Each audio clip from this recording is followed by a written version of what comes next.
Good morning, students. Today we are going to see about motivation techniques. It is unit 2. We have two types of motivation, financial motivation and non-financial motivation. Employee motivation is a key to an organization's success. It is the level of commitment, drive, and energy that a company's workers bring to the role every day. Without it, companies experience reduced productivity, lower levels of output, and it is likely that the company will fall short of reaching important goals too. But employee motivation doesn't always come easily. It is something that workplace leaders need to nurture and monitor. Employee motivation is the level of commitment, energy, and innovation that a company's staff hold during the working day.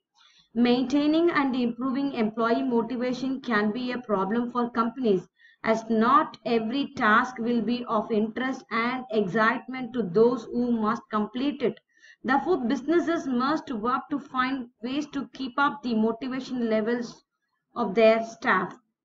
If you imagine an employee with low levels of motivation, they are working at slower pace, spending more time to away from their task and possibly occupying themselves by surfing online or spending time on their phones. But most of all, they are largely unfocused and are not putting their all into their work. This is not only wasting companies' resources but could have knock-on effect to employees, potentially holding back the entire company from producing work to the highest standard to meeting the important targets. On the other hand, a motivated employee is enthusiastic, driven, and takes pride in their work. They accomplish task quickly. They take action and want to do a good job both for themselves and for a company. So it is very important to study about motivation techniques. So we are moving to what is motivation. Motivation is the complex of forces starting and keeping a person at work in the organization. Motivation is the process that initiates, guides, and maintains goal-oriented behavior. It is what causes you to act, whether it is getting a glass of water to reduce thirst or reading a book to gain knowledge. Motivation involves a biological, emotional, social, and cognitive forces that activate behavior. In everyday usage, the term motivation is frequently used to describe why a person does something. It is the driving force behind human actions. Motivation doesn't just refer to the factors that activate behaviors. It also involves factors that direct and maintain these goal-directed actions. As a result, we often have to infer the reasons why people do the things that they do based on observed behavior. So we have different type of motivation. So financial and non-financial.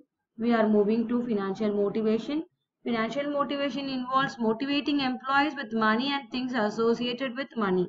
So I have got some of the motivations, financial motivations, pay and allowances, incentive pay, gain sharing, profit sharing, stock option, retirement benefits. I can group together pay, incentive, and allowances. I can group together gain sharing and profit sharing, then stock option and retirement benefits. So we are going to see one by one. So first we are moving to pay and allowances. In pay and allowances, salary is the best monetary incentive for every employee.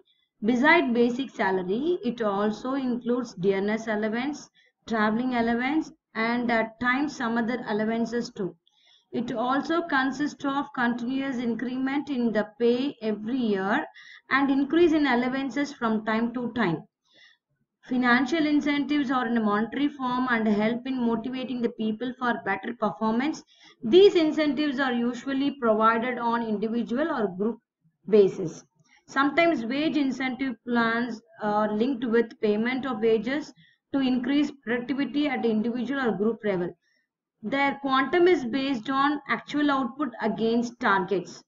In the incentive plan, We have bonus also, which is given over the above the salary or wages of the employee.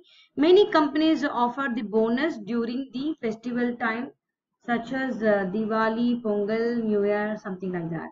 Incentive pay is a motivational tool used as an additional compensation awarded to employees for results they achieve. We can say extra pay for extra performance.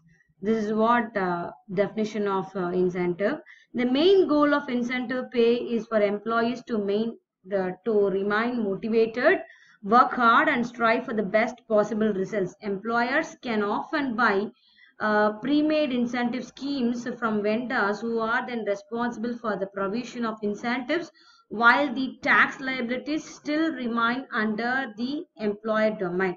So we have different types of incentive pay that will be usually some kind of financial bonuses, but there is always an option of incentive that is structured, where casual incentives or a small token of appreciation for an outstanding performance, and structured incentives include giving a specific percentage of the achieved number of sales.